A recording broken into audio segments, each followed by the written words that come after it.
देवराजसेव्यमानपावनाकृपङ्कजं व्यालयज्ञसूत्रमिन्दुशेखरं कृपाकरं नारदादियोगिवृन्दवन्दितं दिगम्बरं काशिकापुरादिनाथकालभैरवं भजे।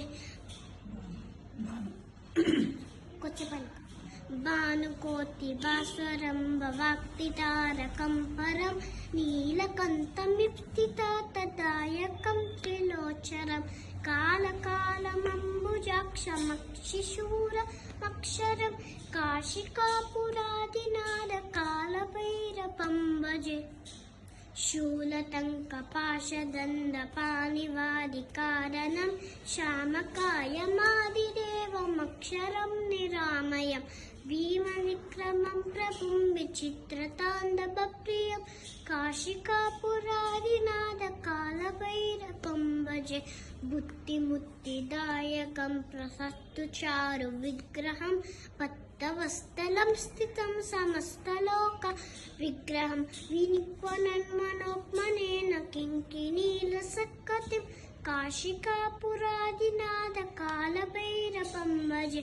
धर्मसेतुपालकं तदर्पणादनाशकं कर्मपाशमोचकं सुशर्मदायकं विभुं स्वर्णवर्णशेषुपाशशोभतन्दमण्डलं काशिकापुरादिनाथकालभैरवं भजे।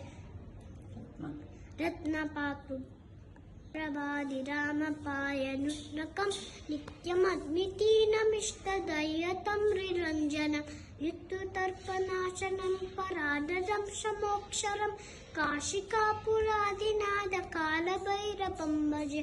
अट्टहासभिन्नपद्मचोनकाश जानकोशसङ्कतिं दृष्टिपापनष्टपापजानमुद्विशासनम् अष्टसिद्धिदारणं दायकं कपालमादिकारणं काशिकापुरादिनाथकालभैरवं भजे।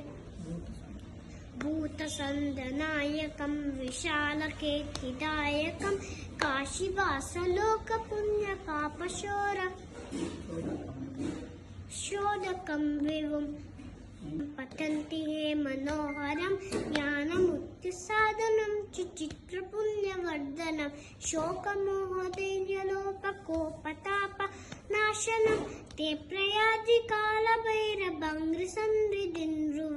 ते प्रयादिकालभैरवं